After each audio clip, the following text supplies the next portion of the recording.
My name's Michael. I'm 33, and I've recently learned one of life's harshest lessons. Being married to someone who sees you as a paycheck and little else is a fast track to misery. Let me take you back to the good times, or at least what I thought were the good times. When I met Ashley, she was like a firecracker, full of energy, laughter, and just the right amount of crazy to make life interesting. We couldn't keep our hands off each other. Every glance, every touch, it was electric. But here's the kicker. Marriage is apparently the kryptonite to passion. Fast forward 4 years into wedded bliss, or should I say, wedded boredom. One day, after what felt like the 100th, "Not tonight, I'm tired," I decided to bring it up. Big mistake. "Michael," she said, with the calmness of a kindergarten teacher explaining why you don't eat glue, "I don't owe you anything in the bedroom." I blinked. "You're kidding, right?" "No, I'm your wife, not your object." Her tone was so self-assured, you'd think she'd just solved world hunger. Meanwhile, I was sitting there stunned, wondering how the hell we got here. Now, don't get me wrong, I'm not some caveman demanding sex on a schedule. But when your wife flat out tells you that physical intimacy is off the table indefinitely, you start to wonder if maybe you're living with a really expensive roommate. I tried to reason with her. "Ash, this isn't just about sex. It's about connection, closeness, us." She sighed like I'd just asked her to solve a calculus problem. "Michael, we're fine. Stop overthinking everything." Spoiler alert, we were not fine. Over the next few months, I tried everything. Date nights, cooking dinner, even folding the damn laundry, despite hating it with the passion of 1,000 suns. Every time she'd thank me with a quick peck on the cheek, like I was her overly helpful coworker. One night, I brought up the idea of therapy. Maybe a counselor could help us work through this. Her response? A sharp laugh. "Michael, therapy isn't going to make me want you more." Ouch. That one stung. But hey, I'm nothing if not persistent. So I booked a session anyway, hoping she'd change her mind. She didn't. Instead, she rolled her eyes and said, "Why can't you just accept that this is how I am now? Marriage isn't all about sex, you know." It was at that moment I realized Ashley wasn't going to change. And honestly, maybe I shouldn't have to beg my own wife to care. After that conversation, something shifted in me. It was like a switch flipped, and I realized I was done begging. I mean, who wants to feel like a salesman trying to pitch intimacy to their own spouse? No thanks. I decided to focus on me for a while. Gym sessions, hanging out with friends, even picking up an old hobby, woodworking if you're curious. But as the months passed, Ashley's indifference started to feel like a giant neon sign flashing, "You're the problem." I wasn't sure if I was crazy or if she really just didn't give a damn anymore. Then came the kicker.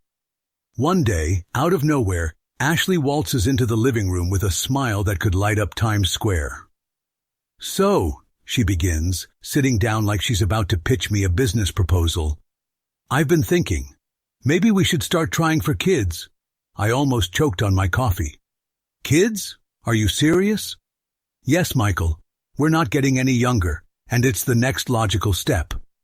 Logical step? I stared at her, trying to figure out if she was joking. "Ashley, we've had sex twice this year.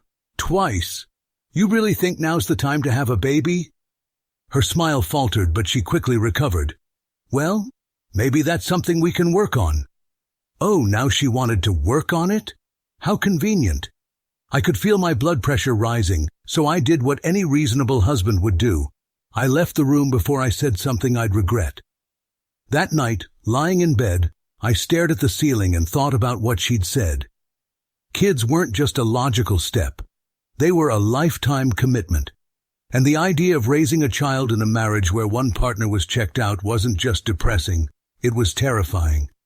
The next morning, I called a lawyer. By the end of the week, I had divorce papers drafted and ready to go. I wasn't playing games anymore. On Monday, I handed them to her. "Michael, what the hell is this?" she asked, holding the papers like they were radioactive. "It's a divorce petition," I said flatly. "I've thought about this long and hard, and I think it's the best thing for both of us." She blinked, clearly not expecting me to actually follow through. You're serious? Dead serious. For the first time in what felt like years, Ashley didn't have a snappy comeback. Instead, she just sat there staring at the papers in silence.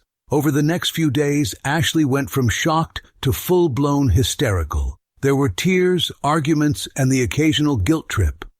"I thought you loved me," she said at one point, her voice cracking. "I do love you," I replied. "But love isn't enough if there's no effort from both sides." I started packing my things, determined to leave the house as soon as possible. That's when the real Ashley emerged. One evening, as I was boxing up my books, she walked into the room wearing lingerie I'd never seen before. And let me tell you, it wasn't just any lingerie. It was the kind that belongs in a Victoria's Secret runway show. She even had props. Props. "Michael," she purred, leaning against the doorframe. "Maybe we could give this another shot." I'll admit, I hesitated. For a brief, fleeting moment I thought, maybe she's serious this time. Maybe she's finally realized what she's losing. But then reality smacked me in the face. Where had all this effort been for the last 2 years? And more importantly, why did it take divorce papers to get her to care? "Sorry, Ashley," I said, stepping past her. "You're a little late." Her jaw dropped. "You're really going to throw this all away?" "No," I said, turning to face her. "You already did." After that night, Ashley pulled out all the stops. First, it was the lingerie. Then came the emotional pleas. And finally, my personal favorite, the guilt trips. "You're abandoning me," she sobbed one morning as I packed the last of my clothes. "I gave you the best years of my life, Michael." I zipped my duffel bag and looked her dead in the eye. "Ashley, you gave me exactly what you thought was enough to keep me around. Let's not rewrite history." Her tears stopped instantly, and her expression hardened. "Fine, leave. You'll regret this." Ah, there it was. The classic, "You'll never do better than me" speech. I shrugged, slung the bag over my shoulder, and walked out. For once, I didn't look back. Before you find out what happens next, please subscribe to the channel. I spent the first few nights in a hotel, which wasn't ideal, but it gave me the space I desperately needed. I changed all my passwords, sorted through our joint accounts, and made sure Ashley wouldn't have access to anything she wasn't entitled to. The lawyer had been clear. Keep things clean, keep things fair, but most importantly, keep things smart. A few days later, my sister called. "Come stay with me," she said. "I've got plenty of room, and honestly, it'll be good for you to be around family."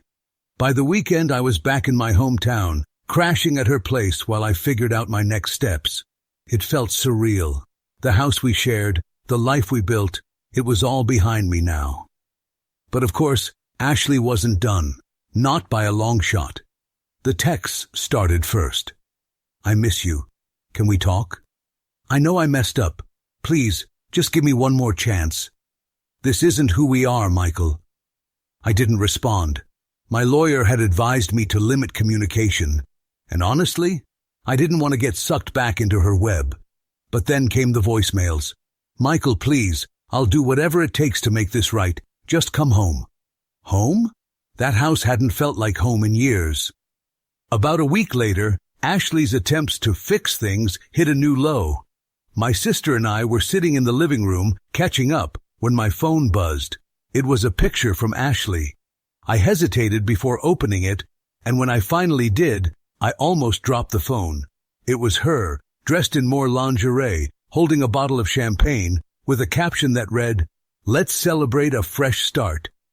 My sister glanced at the screen and burst out laughing. "Wow, she's really pulling out all the stops, huh?"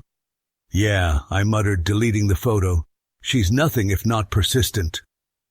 By the end of the month, I had my own place, a small apartment with just enough room for me and my thoughts. It wasn't much, but it was mine. I started focusing on work, reconnecting with old friends, and figuring out who I was outside of that marriage. One night, while scrolling through social media, I noticed Ashley had posted a picture. She was out with some friends, smiling like nothing had happened. The caption read, "Here's to new chapters."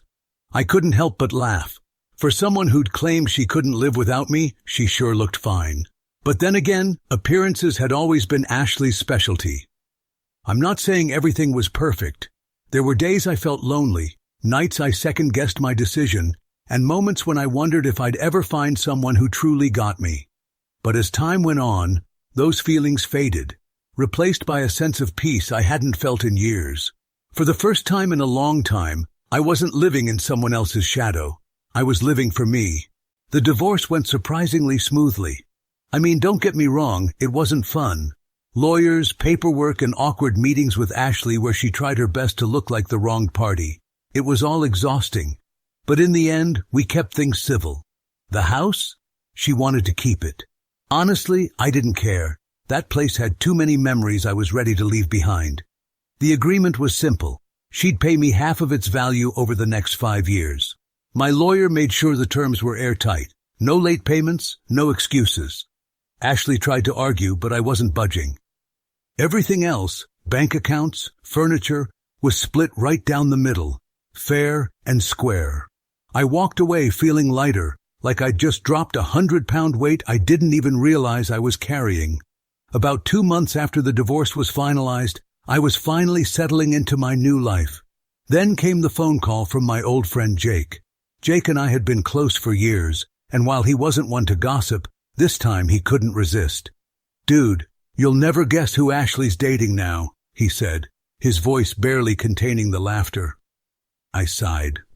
"Do I even want to know?" "Oh, trust me, you do. This guy, he's something." Something turned out to be a guy named Trevor. I did a quick social media search and found Ashley's latest post. The two of them posing in front of her house, all smiles. He was wearing a tank top that said "Hustle Hard," and his arm tattoos looked like they'd been drawn by a bored middle schooler. I couldn't help myself. I laughed, out loud, alone in my apartment. Later that week, Jake filled me in on the details. Apparently, Trevor was a serial entrepreneur. Translation, he sold knockoff energy drinks out of his car and claimed to be an influencer with a grand total of 512 followers. He'd also been married twice and had a reputation for bouncing from one girlfriend's couch to the next. "He's living with her now," Jake added. "Guess he doesn't have his own place." Classic. At first, I thought I'd feel some kind of bitterness or jealousy.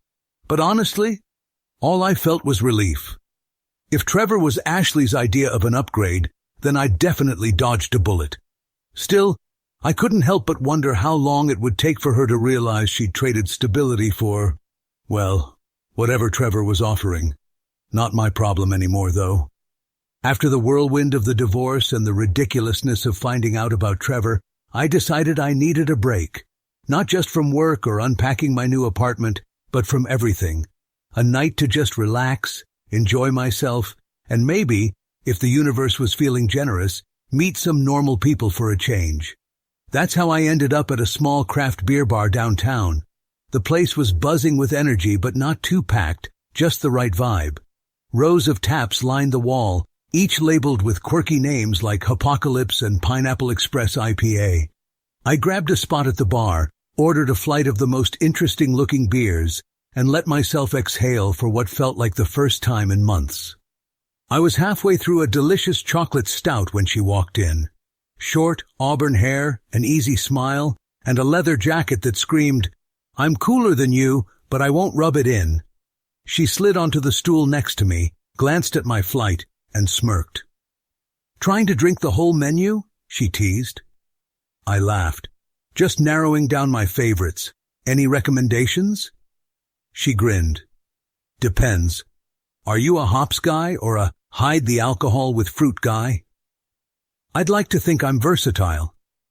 That got a laugh. "All right, try the mango saison. Trust me." Her name was Samantha, but she insisted on Sam. We spent the next hour talking about everything from beer to travel to the strange phenomenon of people who put pineapple on pizza. She was firmly anti-pineapple. I was Switzerland. She had this energy about her, light, confident, but not overwhelming. It was refreshing after the constant emotional tug-of-war with Ashley. When the bartender came by to take last call, I realized I didn't want the conversation to end. "Listen," I said, summoning a confidence I didn't quite feel. "This has been a lot of fun. Would you be up for dinner sometime? My treat." She smiled. "Bold move, asking me out while I'm half a beer ahead of you. But yeah, I'd like that." We exchanged numbers, and for the first time in what felt like forever, I walked out of a bar with a genuine smile on my face. A few days later, Sam and I met at a cozy Italian restaurant. Over plates of pasta and glasses of wine, we talked about everything. Her job in graphic design, my foray into woodworking, and even the time she accidentally adopted a ferret. Long story, but hilarious. Eventually, the conversation turned to relationships. It was bound to happen. "So," she said, swirling her wine, "what's your story? Any crazy exes?" I chuckled. "You have no idea." I gave her the short version. Married young, things fell apart, and now I was figuring out life again. She listened intently, her eyes never leaving mine. "What about her?" she asked. "What's she like?" "Oh, you'll love this," I said, pulling out my phone. I scrolled to the photo of Ashley and Trevor in front of the house and handed it to her. "That's her and her new, whatever he is." Found her replacement pretty quick. Sam's eyes widened as she stared at the photo. Then, to my surprise, she let out a laugh, short, sharp, and filled with something I couldn't quite place. "Wait a second," she said, handing the phone back. "I know this guy." My eyebrows shot up. "You do?" "Yeah," she said, leaning back in her chair. "Trevor, he used to hang out with some friends of mine. Total mooch. But here's the kicker. I've seen him and your ex together before. Like, months ago." I froze. "What do you mean, months ago?" "I mean," she said, lowering her voice, "I saw them together at a party, holding hands. This was way before you said your divorce even started." For a moment, I couldn't speak. My brain was racing, connecting dots I didn't even know were there. If Sam was right, and I had no reason to doubt her, it meant Ashley and Trevor hadn't just been a post-divorce rebound. They'd been seeing each other while we were still married. Sam must have seen the look on my face because she reached across the table and touched my hand.